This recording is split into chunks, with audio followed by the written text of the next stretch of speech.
Hi, I'm Adil and welcome to Sweden. You know, whenever I travel, I'm always looking for the story behind a place. And here in Sweden, the story is epic.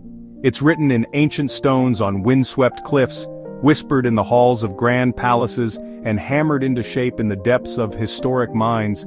It's a country that feels both ancient and incredibly modern, where Viking traders and innovative engineers have both left their indelible mark. This isn't just a land of stylish design and delicious meatballs, it's a rich tapestry of history, culture, and breathtaking landscapes. So, I thought, how can we explore this vast and fascinating history in a fun, manageable way? We're going to take a whirlwind tour, an alphabetical journey, from A to Z. Each letter will unlock a different piece of the Swedish puzzle, from monumental megaliths to the vibrant art of the 19th century. It's a bit of a challenge, but by breaking it down, we can appreciate the sheer breadth of what this incredible country has to offer. So grab your virtual backpack and a good pair of walking shoes. We're about to crisscross the country, from the sunny southern coast of Skåne to the Arctic landscapes of Lapland. We'll meet Vikings, kings, artists, and miners. We'll explore castles, cathedrals, and even a hotel made of ice. This is Sweden's history, one letter at a time. Let's get started. Our journey begins here on a dramatic cliff overlooking the Baltic Sea. This is Alastenar, or Ale Stones. It's a megalithic monument, a massive stone ship stretching nearly 70 meters long, its pointed ends aimed at the endless horizon. Standing here, you can feel the immense weight of time. Archaeologists date it to the Nordic Iron Age, maybe 1,400 years ago, but its true purpose remains a mystery. Was it a burial site for a great chieftain? An astronomical calendar marking the solstices with uncanny precision? Or a sacred space for rituals we can only imagine? Walking among these 59 massive boulders, you can't help but feel a connection to those who came before us. The wind whips off the sea, the gulls cry overhead, and the stones stand silent, guarding their secrets. The nearby fishing village of Kaseberga offers a taste of modern coastal life, but up here you're transported back in time. My tip: come at sunrise or sunset. The golden light bathes the stones in an ethereal glow, the crowds are gone, and you can have this powerful place almost all to yourself. It's a truly profound way to start our Swedish alphabet. From a mysterious stone ship we travel back even further to the heart of the Viking Age. Welcome to the island of Björkö in Lake Mälaren, the site of Birka. This wasn't just a village, it was a bustling, cosmopolitan trading hub, one of the most important in all of Northern Europe. From the 8th to the 10th centuries, Vikings weren't just raiders, they were savvy merchants, and this was their headquarters. Imagine this peaceful meadow filled with longhouses, workshops, and merchants haggling over goods from as far away as the Byzantine Empire and the Abbasid Caliphate. The archaeological site here is a treasure trove. You can see the black earth, rich with centuries of human activity, and walk among the burial mounds where thousands of Vikings were laid to rest. Across the water is Hovgarden, the royal estate from where the king would have overseen this vital center of commerce. Visiting the reconstructed village and the museum helps bring it all to life. You can almost hear the clang of the blacksmith's hammer and smell the tar from the longships. Birka is essential for understanding that the Vikings were as much about trade and craft as they were about conquest. Now we jump forward 1,000 years to the early 20th century, right in the heart of modern Stockholm. This magnificent building with its 8 million bricks and iconic tower is the Stadshuset, or City Hall. It might look ancient, but it was completed in 1923, a masterpiece of the National Romantic style. It's more than just a government building. It's a symbol of Stockholm itself, rising proudly from the waterfront. It's here that one of the world's most prestigious events takes place each year. Inside, the building is a work of art. We're walking into the Blue Hall, which, despite its name, is a grand courtyard of red brick. This is where the Nobel Prize banquet is held every December. Imagine the world's greatest minds dining right here. And then there's the Golden Hall, a breathtaking space adorned with over 18 million gold mosaic tiles depicting scenes from Swedish history. For the best view in the city, you have to climb the tower. From the top, you get a panoramic reward, a stunning vista of Gamla Stan and the islands that make up this beautiful capital. Just a short boat ride from Stockholm, we arrive at a place that feels like a fairy tale. This is Drottningholm Palace. the private residence of the Swedish royal family. Built in the 17th century, it's often called the Versailles of the North, and you can see why. It's an exquisitely preserved example of European royal architecture, so much so that it was Sweden's very first UNESCO World Heritage Site. Walking through its lavish rooms, you're stepping into the world of Swedish royalty, surrounded by opulent decor and priceless art. But, the palace is only part of the story. The real magic is in the surrounding domain. There's the perfectly manicured Baroque garden with its neat hedges and bronze statues leading your eye down to the water. Then you can wander into the more romantic English-style park, with its winding paths and charming follies. And oh, don't miss the 18th century court theater, one of the best preserved in the world, where they still use the original stage machinery. It's a complete, living environment that shows how royalty lived, entertained, and connected with nature. We're heading south to the long, flat island of Åland in the Baltic Sea. In this windswept landscape, survival meant fortification. This is Eketorp, a fully reconstructed Iron Age ring fort. What you see today is built on the original foundations of a settlement that was inhabited for nearly 1,000 years, from the 4th to the 13th century. It's a fascinating look at how communities organize themselves for defense and daily life in a harsh and often dangerous world. Stepping inside the thick stone walls is like walking onto a movie set, but it's all based on careful archaeology. You can explore the simple stone and timber houses, see how livestock was kept safe within the walls, and imagine the villagers gathering around the central fire. During the summer, the fort comes alive with historical reenactors who practice ancient crafts, cook over open fires, and demonstrate the skills of Iron Age and medieval life. It's one thing to read about history, but it's another to smell the wood smoke and touch the rough-hewn timbers of a reconstructed longhouse. For our letter F, we're going deep into the earth and deep into the history that made Sweden a European superpower. This is the Falun copper mine, a place so important it's known as Sweden's treasure chest. For centuries, this mine produced a staggering 2/3 of Europe's copper. The wealth generated here funded Sweden's military campaigns and built its grand cities. The iconic red paint that covers so many Swedish cottages, Falu red, is a byproduct of this very mine. The heart of the site is the Great Pit, a massive man-made crater left by a collapse in 1687. Standing at its edge is simply awe-inspiring. You can take a guided tour that leads you down into the winding 17th century shafts and tunnels. It's cool and damp, and you get a real sense of the grueling and dangerous conditions the miners faced. Above ground you can wander through the charming, preserved wooden houses of the miners. This World Heritage Site isn't just about industry, it's about the people and the society that grew up around this mountain of copper. We're back in Stockholm, but this time we're exploring its very soul. G is for Gamla Stan, the Old Town. This is where Stockholm was founded in 1252. It's a labyrinth of narrow, cobblestone streets, colorful merchant houses, and hidden courtyards. Walking here feels like you've been swept back to the Middle Ages. The main square, Stortorget, with its iconic, brightly colored gabled buildings, is the historic heart of the city. It's beautiful, but it also has a dark past. It was the site of the Stockholm bloodbath in 1520. The best way to experience Gamla Stan is to simply get lost. Put away the map and wander down alleys so narrow you can touch both walls at once. You'll stumble upon antique shops, cozy cafes, and centuries of architectural details. My advice is to come here early in the morning before the crowds arrive. The morning light filters down the narrow streets. The shopkeepers are just opening their doors, and you can hear the echoes of history. It's in those quiet moments that you can truly connect with the medieval spirit of this incredible place. We're heading to the south of Sweden, to the city of Helsingborg, which sits at a strategic point guarding the narrow Øresund Strait. For centuries, this was a contested borderland between Sweden and Denmark, and dominating the city's skyline is the symbol of that history, Kvarnen. This formidable brick tower, which translates to the keep, is all that remains of a once mighty medieval fortress. It's a stark and powerful reminder of an era of conflict and kings. Built in the 14th century, this keep was the stronghold of the castle, the last line of defense. Climbing the spiral staircase to the top is a journey through time.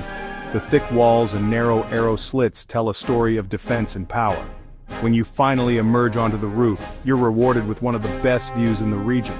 You can see the entire city of Helsingborg, the bustling harbor, and across the water, the coast of Denmark and Kronborg Castle, the setting of Shakespeare's Hamlet. It's a view that's all about strategic importance and the connection between these two Nordic lands. For the letter I, we're traveling way north, 200 kilometers above the Arctic Circle, to the village of Jukkasjärvi. Here, every winter something magical happens. This is the home of the world-famous Ice Hotel. It's not just a hotel, it's a living work of art, a temporary masterpiece sculpted from the frozen water of the Torn River. Each year, artists from around the globe are invited to design and create unique art suites, transforming blocks of ice and snow into breathtaking, dreamlike spaces. Staying here is an unforgettable experience. You sleep on a bed of ice, kept warm by reindeer skins and a high-tech sleeping bag. You can sip a colorful cocktail from a glass made of ice at the ice bar. It's a celebration of winter, artistry, and the unique environment of Swedish Lapland. But it's also deeply connected to the local culture. The nearby village of Jukkasjärvi has been a meeting place for the indigenous Sami people for centuries. The Ice Hotel, in its modern way, continues that tradition of bringing people together in this beautiful frozen landscape. Our journey now takes us to the shores of Sweden's second-largest lake, Vättern, and the city of Jönköping. This town has a surprisingly flammable history. For our letter J, we're exploring an industry that, well, lit up the world. Jönköping was once the global center for safety match production. It sounds humble, but the invention of the safety match here in the mid-19th century was a revolution, and the industry shaped this entire region. The Match Museum, housed in the original factory, is a fascinating place. It tells the story of innovation, industrialization, and the workers, many of them children, who made it all possible. You can see the old machinery and the iconic matchbox art that was sent all over the world. But Jönköping's story isn't just about matches. Just a short drive away is the charming little town of Grana. It's famous for another local specialty, the red and white striped candy canes known as polkagris. You can watch them being made by hand in small shops, a sweet tradition that has lasted for generations. It's a delightful taste of local culture. On the southeast coast, guarding the Kalmar Strait, stands one of Sweden's most magnificent and important castles. K is for Kalmar Castle. This place is steeped in power, politics, and Nordic history. Its story stretches back 800 years, evolving from a medieval defensive tower into this stunning Renaissance palace. It looks like something straight out of a storybook, with its turrets, ramparts, and moat, but its role in history was very real. This castle's most famous moment came in 1397, when it hosted the signing of the Kalmar Union. This was a monumental agreement that united the kingdoms of Denmark, Norway, and Sweden under a single monarch, creating a massive Nordic empire that lasted for over a century. Walking through the castle's restored halls, like the Grand King's Chamber or the gloomy dungeon, you can feel the weight of those historic negotiations and royal intrigues. Kalmar Castle is not just a beautiful building, it's a cornerstone of Scandinavian history. We're returning to the far north for our letter L, but this time we're venturing beyond the towns and into the wild. This is Laponia, a vast wilderness area in Swedish Lapland that is a UNESCO World Heritage Site for both its nature and its culture. It's a landscape of epic proportions, soaring mountains, vast marshes, ancient forests, and powerful rivers.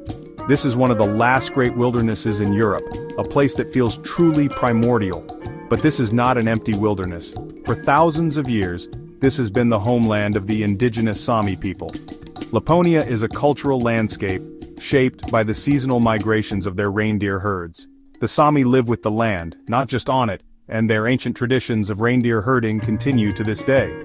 To travel here is to experience a deep connection between humanity and nature. Whether you're hiking the famous King's Trail or learning about Sami culture from a local guide, Laponia offers a profound sense of perspective and a glimpse into a way of life governed by the rhythm of the seasons. We've zipped from the far north back to Sweden's third largest city, Malmö, in the southern region of Scania. Here, right in the city center, surrounded by a moat and a lovely park, is Malmöhus Castle. This isn't a fairy tale palace. It's a rugged, functional fortress that tells the story of this region's turbulent past. Built in the 16th century by the Danes who ruled this area for centuries, its thick brick walls have seen their fair share of conflict. Over the years, Malmöhus has been a royal residence, a defensive stronghold, a prison, and now, it's the heart of Malmö's museum complex. Inside you can explore everything from natural history to the city's art collection. The castle itself is the main exhibit. You can imagine Danish kings holding court here and later see the cells where prisoners were held. It's a tangible link to Scania's history as a borderland, constantly shifting between Danish and Swedish rule, and its strategic importance as a hub for sea trade in the Baltic. Our letter N brings us to the coastal town of Nykoping and a story of royal ambition, betrayal, and a truly gruesome feast. What you see today are the atmospheric ruins and a restored tower of Nykoping Castle, but this site was once a powerful medieval stronghold. It played a key role in the formation of the Swedish state, but it's most famous for a dark event that took place here in the winter of 1317, the Nykoping Banquet. The story goes that King Birger invited his two brothers, who were his political rivals, to a grand Christmas feast right here in the castle. After days of celebration, he had them thrown into the dungeon, and legend says he threw the key into the river, leaving them to starve to death.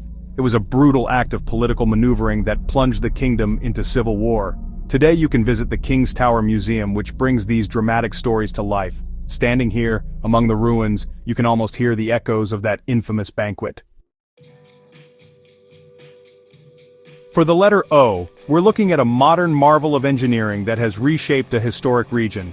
This is the Øresund Bridge, an incredible structure that connects Malmö in Sweden with Copenhagen in Denmark. Opened in the year 2000, it's not just a bridge. It's a symbol of 21st century connection and integration. For centuries, the Øresund Strait was a border that separated two nations, often rivals. Now this bridge has turned them into neighbors. The bridge is a breathtaking sight, an elegant cable-stayed design that stretches for 8 kilometers before disappearing into an artificial island, where it becomes a 4-kilometer tunnel. This clever design keeps the shipping channel clear for boats.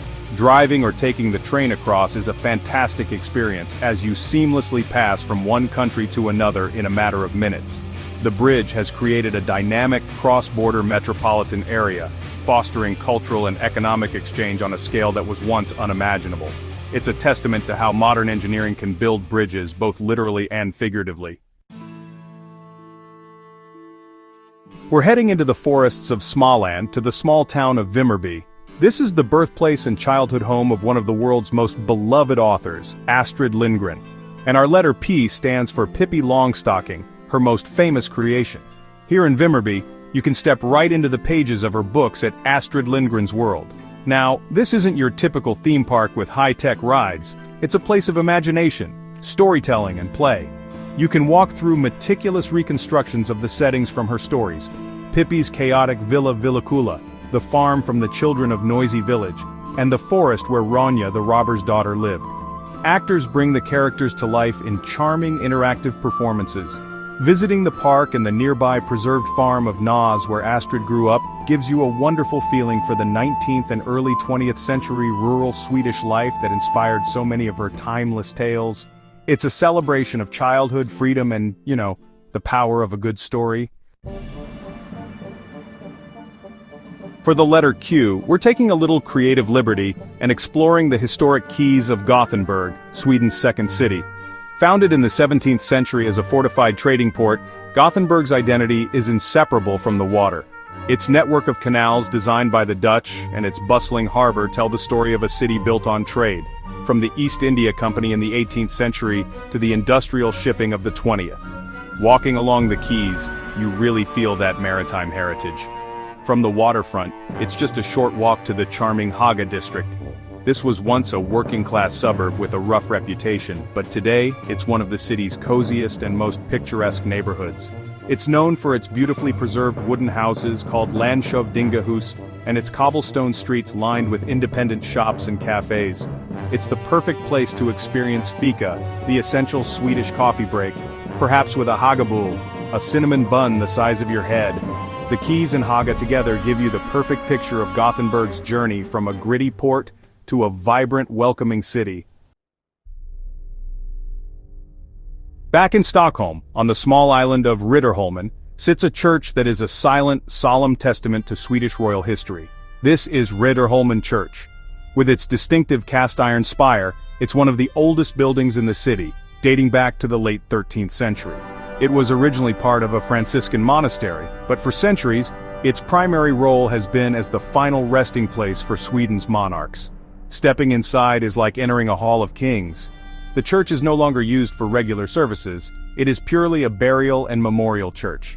The interior is filled with the tombs and sarcophagi of Swedish rulers from Gustavus Adolphus in the 17th century to Gustav V in the 20th. Each tomb is a work of art reflecting the style of its era, from grand marble creations to more austere designs.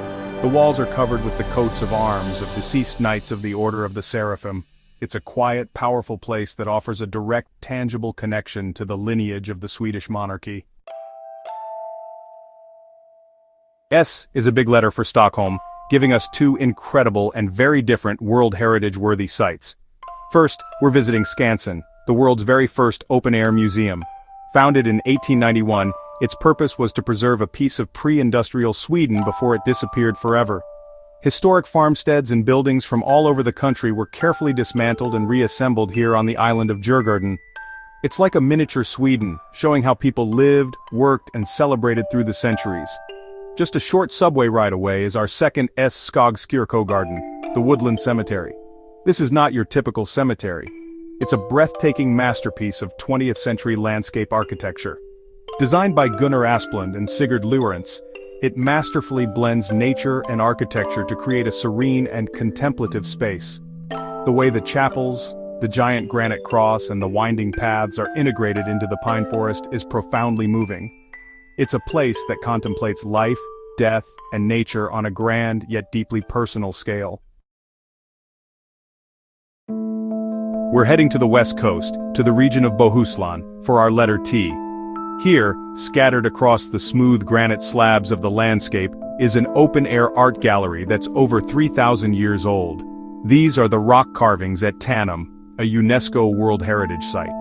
During the Bronze Age, people used simple tools to peck thousands of images into the rock ships, warriors, animals, and mysterious ritual scenes.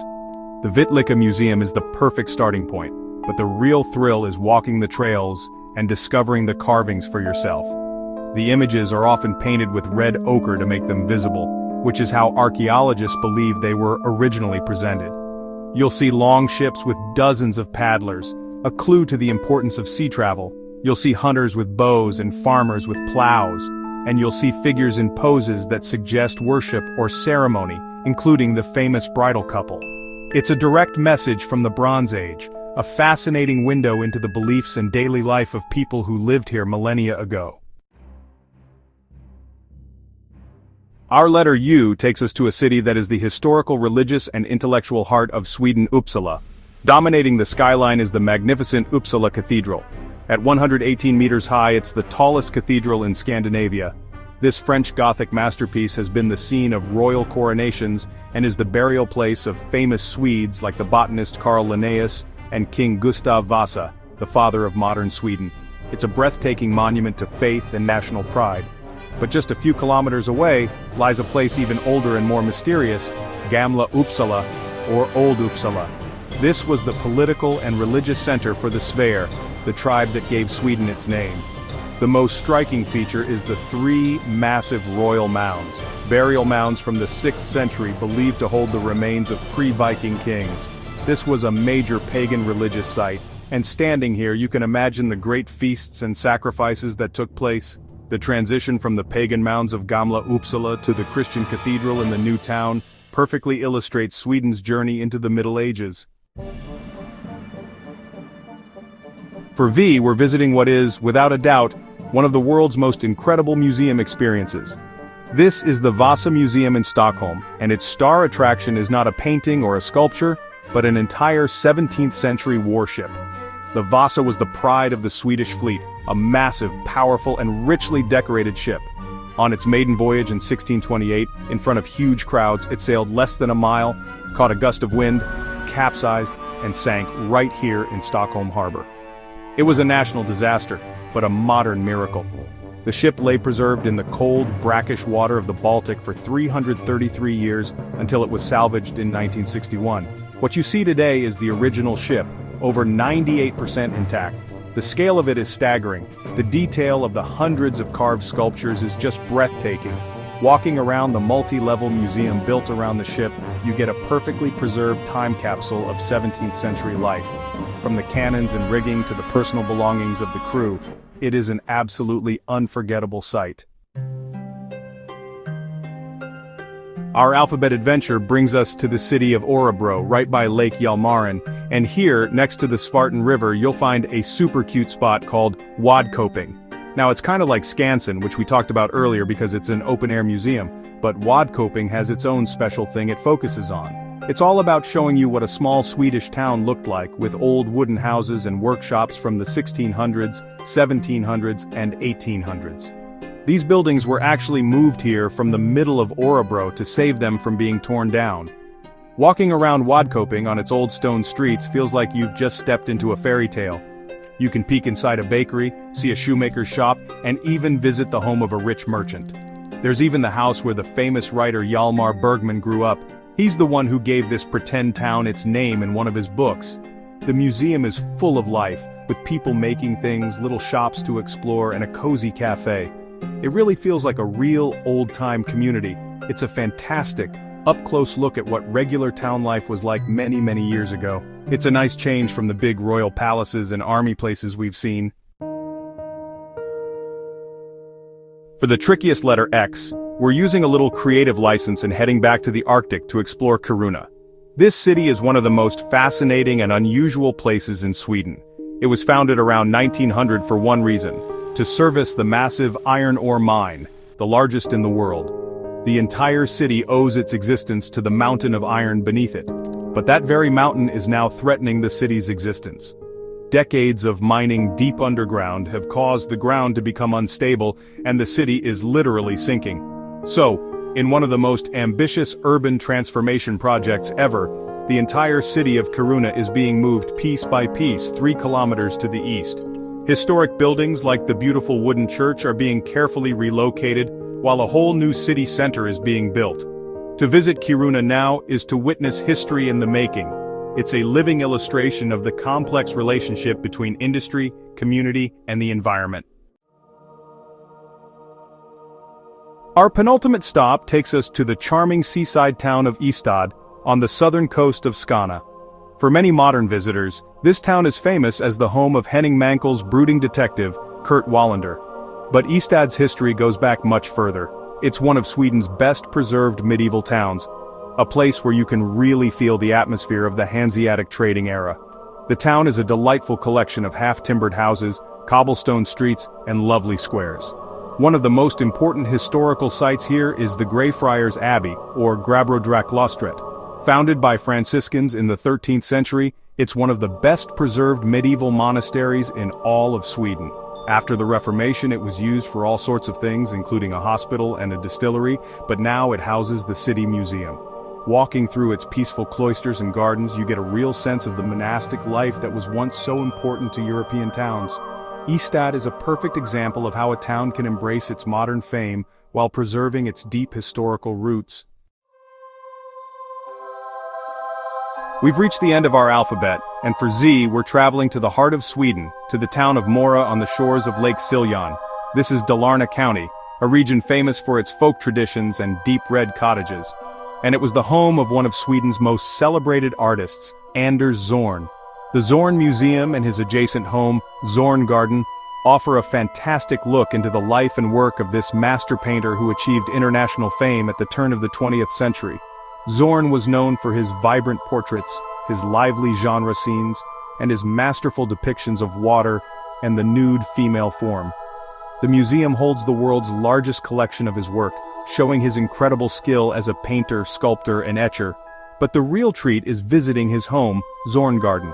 Designed by him and his wife Emma, it's a unique blend of English arts and crafts style, Viking revivalism, and local Dalarna tradition. It's a work of art in itself, a home that is both grand and incredibly personal. It's the perfect, intimate finale to our grand tour of Swedish history and culture. So, from the ancient stones of Ale to the beautiful art of Zorn, we've journeyed through the alphabet and through the centuries. We've seen how Sweden's story is one of dramatic contrasts, the quiet solitude of Laponia and the bustling trade of Birka. the brutal power of a medieval banquet, and the peaceful contemplation of the woodland cemetery. We've learned that history here isn't just something you read about in a book, it's something you can touch, see, and feel all around you. It's in the red paint on a cottage, the cobblestones under your feet, and the shape of a modern bridge connecting two nations. This A to Z tour was just a taste, an appetizer. Every single one of these places deserves a deeper dive, a slower look. The real joy of travel isn't just checking things off a list, but finding the places that speak to you, that spark your curiosity and make you want to learn more. Maybe it was the story of the Vasa, the artistry of the Ice Hotel, or the mystery of the Tanum carvings. Whatever it was, I hope it inspires you to plan your own Swedish adventure, because that's what travel is all about. It's about connecting with the past to better understand the present. It's about appreciating the immense creativity, resilience, and ambition of the people who came before us. And it's about realizing that every place, no matter how small, has a story worth telling. Thanks for joining me on this journey. Until next time, keep on traveling.